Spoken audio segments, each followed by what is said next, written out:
क्या आप जानते हैं कि 25 जुलाई 2026 से भगवान विष्णु 4 महीने के लिए योग निद्रा में चले जाते हैं? आखिर ऐसा क्यों होता है? इन 4 महीनों में कौन से कार्य वर्जित माने जाते हैं और देवशयनी एकादशी पर कौन से उपाय करने से धन, सुख और भगवान विष्णु की कृपा प्राप्त होती है? आइए जानते हैं, भगवान विष्णु क्यों सो जाते हैं। ये साधारण नींद नहीं बल्कि योग निद्रा है।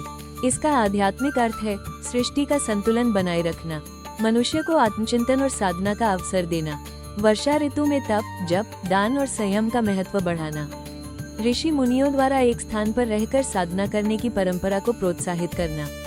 इसी कारण चातुर्मास में विवाह, गृह प्रवेश और कुछ अन्य मांगलिक कार्य परंपरागत रूप से टाले जाते हैं।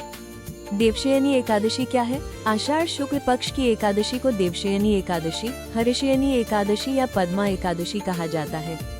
इसी दिन से चातुर्मास प्रारंभ होता है, जो लगभग 4 महीनों तक चलता है। इस अवधि में भगवान विष्णु क्षीरसागर में शेषनाग की शैया पर योग निद्रा धारण करते हैं। कार्तिक शुक्ल एकादशी, देवउठनी एकादशी पर वे पुनः जागृत होते हैं। देवशयनी एकादशी का महत्व, भगवान विष्णु और माता लक्ष्मी की विशेष कृपा प्राप्त होती है। पापों से मुक्ति और पुण्य की प्राप्ति का विश्वास है। धन, सुख, समृद्धि और मानसिक शांति की कामना से यह व्रत किया जाता है। आध्यात्मिक साधना आरंभ करने के लिए इसे अत्यंत शुभ माना जाता है। फोल्डेड हैंड्स इस दिन क्या करें?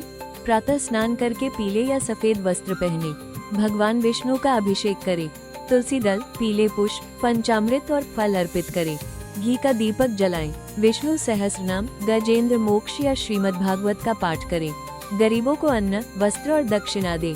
क्या नहीं करना चाहिए? झूठ, क्रोध और कटु वचन से बचें, तामसिक भोजन और नशे का सेवन न करें, तुलसी के पत्ते बिना आवश्यकता न तोड़ें, किसी का अपमान न करें, बिना आवश्यकता पेड़ों या जीवों को नुकसान न पहुंचाएं।